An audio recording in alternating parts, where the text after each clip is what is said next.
ഉസ്ബെക്കിസ്ഥാനെതിരെ 3-0, ഓസ്ട്രേലിയക്കെതിരെ 2-0, ഇപ്പോൾ സിറിയക്കെതിരെ 1-0. ചറപറ ഗോളുകൾ ഒന്നും തിരിച്ചടിക്കുന്നില്ല. അങ്ങനെ നമ്മുടെ AFC ഏഷ്യൻ കപ്പിൻ്റെ ക്യാമ്പയിൻ ഇവിടെ അവസാനിക്കുന്നു എന്നുള്ളതാണ്. ഏതായാലും ഇന്ത്യ ഗ്രൂപ്പ് ബിയിലായ ദുരിതത്തിൽ നന്നായി കേട്ടോ. കാരണം നമ്മൾ ഇനി വല്ല ഏറ്റവും അടിയിലത്തെ F ഗ്രൂപ്പിലൊക്കെ ആയിരുന്നുണ്ടെങ്കിൽ നമ്മളിപ്പം പ്രോബബിലിറ്റി നോക്കി ഇരിക്കേണ്ടി വന്നില്ല. ഇന്നലത്തെ ഞാൻ ചൈന ഖത്തർ മത്സരവും തജിക്കിസ്ഥാൻ ലബനൻ മത്സരവും ഒന്നിച്ചിരുന്നാണ് കണ്ടത്. അതെന്ന് വെച്ച് കഴിഞ്ഞാൽ ആ ഒരു മത്സരത്തിൽ ചൈന തോൽക്കുകയോ അല്ലെങ്കിൽ മറ്റേ മത്സരം ഡ്രോയൊക്കെ ആകുകയാണ്. അപ്പം ആ ഒരു മത്സരം അത്ര എക്സൈറ്റ്മെൻറ്റോട് കൂടി തന്നെയാണ് കണ്ടത്. പക്ഷേ ഇനിയിപ്പം ബാക്കിയുള്ള മത്സരങ്ങൾ എന്തായാലും നമുക്ക് കുഴപ്പമില്ല, നമ്മൾ ഒരു പോയിന്റും കിട്ടാതെ പുറത്താക്കുകയാണല്ലോ. എന്തായാലും ആ ഒരു ടെൻഷൻ അടുപ്പിക്കുന്നതിൽ നിന്ന് നേരത്തെ തന്നെ ഒഴിവാക്കി തന്നതിൽ ഒരുപാട് നന്ദി എന്നുള്ളതാണ് എനിക്ക് ഈ ഒരു മത്സരത്തെ പറ്റി പറയാനുള്ളത്. ഏതായാലും ഈ ഒരു മത്സരത്തെ പറ്റി പറയുകയാണെന്നുണ്ടെങ്കിൽ ഇപ്പം ഞാൻ ഉസ്ബെക്കിസ്ഥാനെതിരെയുള്ള മത്സരത്തിൽ, അതുപോലെ തന്നെ ആദ്യം കളിച്ചിട്ടുള്ള ഓസ്ട്രേലിയക്കെതിരെയുള്ള മത്സരത്തിലാണെങ്കിലും ഒരു തോൽവി പ്രതീക്ഷിച്ചിട്ട് തന്നെയാണ് ഇരുന്നത്.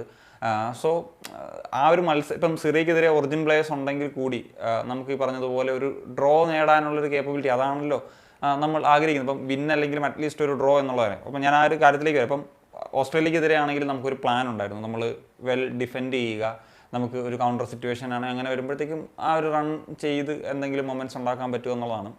ഉസ്ബെക്കിസ്ഥാനെതിരെ ആണെങ്കിലും ഒരു പാളിപ്പോയതാണെങ്കിൽ പോലും നമുക്കൊരു അറ്റാക്കിംഗ് ഒരു ഇൻറ്റൻറ്റോട് കൂടി തന്നെയാണ് നമ്മൾ ആ ഒരു മത്സരത്തിൽ കളിച്ചിട്ടുണ്ടായിരുന്നത്. അത് അനദർ പ്ലാൻ. പക്ഷേ എനിക്ക് സത്യത്തിൽ അങ്ങനെ വലിയ ടാക്ടിക്കൽ നോളജ് ഒന്നും ഇല്ലാത്തതുകൊണ്ടായിരിക്കും ഈ ഒരു മത്സരത്തിൽ എന്താണ് പ്ലാൻ എന്നുള്ളത് ഒരു തരത്തിലും മനസ്സിലായില്ല. സോ ടാക്ടിക്കലി മത്സരങ്ങളെയൊക്കെ വീക്ഷിക്കുന്ന ആളുകളുണ്ടെങ്കിൽ ഉറപ്പായിട്ടും നിങ്ങളതൊന്ന് പറയണം കേട്ടോ. എനിക്ക് ആക്ച്വലി ഈ ഒരു മത്സരത്തിൽ ഒന്നും കൃത്യമായിട്ട് മനസ്സിലായിട്ടില്ല എന്നുള്ളതാണ്.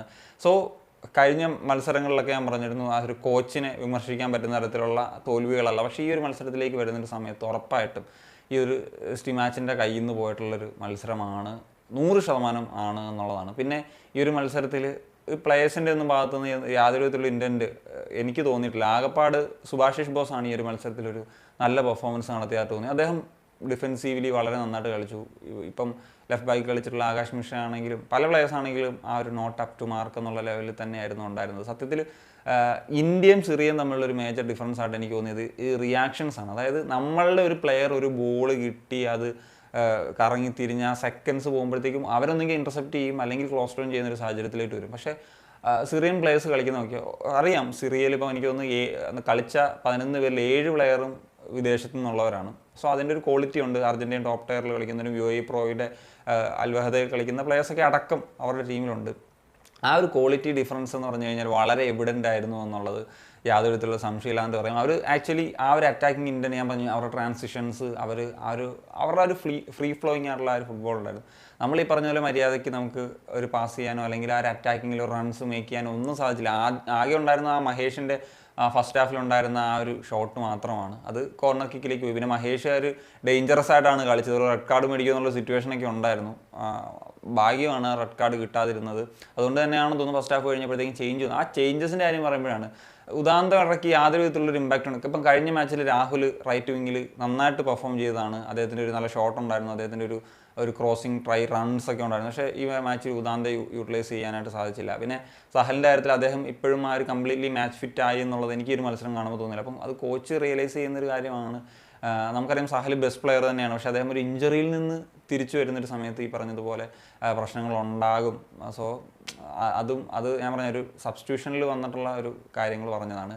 സോ ആസ് എ ഹോൾ പറയുകയാണെന്നുണ്ടെങ്കിൽ മൊത്തത്തിൽ ഒരു നിരാശാജനകമായിട്ടുള്ളൊരു AFC ഏഷ്യൻ കപ്പ് ക്യാമ്പയിൻ. ഇപ്പോൾ കഴിഞ്ഞ വർഷത്തെ 2019 ഏഷ്യൻ കപ്പ് എടുത്തു കഴിഞ്ഞാൽ നമുക്ക് നല്ല മൊമെൻറ്റ്സ് ഉണ്ടായിരുന്നു. ഇപ്പോൾ തായ്ലൻഡിനെതിരെയുള്ള 4-1 വിജയം, അതുപോലെ UAEക്കെതിരെ 2-0 പരാജയപ്പെട്ടെങ്കിലും ആ മാച്ചിൽ UAEയേക്കാൾ നന്നായിട്ട് കളിച്ചത് നമ്മളായിരുന്നു. പിന്നെ ബഹ്റൈനെതിരെയുള്ള മാച്ച് അത്ര മികച്ച മാച്ചൊന്നും അല്ലായിരുന്നു. പക്ഷേ ആ ഒരു ടൂർണമെൻറ്റ് വളരെ നമുക്ക് മെമ്മറീസ് നൽകുന്ന ഒരു ടൂർണമെൻറ്റാണ്. പക്ഷേ ഈ ഒരു ഏഷ്യൻ കപ്പിനെ പറ്റി ആലോചിക്കുന്ന സമയത്ത് നമുക്ക് കംപ്ലീറ്റ്ലി ഒരു നെഗറ്റീവ് മൈൻഡ് തന്നെയാണുള്ളത്. യാതൊരു വിധത്തിലൊരു ഗുഡ് മെമ്മറീസും തരാത്ത ഒരു ടൂർണമെൻറ്റായിട്ട് ഇവിടെ അവസാനിക്കുകയാണ്. സോ എനിക്ക് ഈ ഒരു ടൂർണമെൻറ്റിനെ പറ്റിയും ഇന്ത്യയുടെ ഈ ഒരു ടൂർണമെൻറ്റിലെ പ്രകടനങ്ങളെ പറ്റിയൊക്കെ ഡീറ്റെയിൽ ആയിട്ട് സംസാരിക്കണം ഈ ഒരു മാച്ച് കഴിഞ്ഞതിന് ശേഷം എന്നുള്ള നിലയിലാണ് ഈ ഒരു വീഡിയോ ചെയ്തത്. അപ്പം നിങ്ങളുടെ ഒപ്പീനിയൻസ് ഉറപ്പായും കമ്പോസ്റ്റ് ചെയ്യാൻ പറ്റുക എനിക്ക് കാണുന്നു.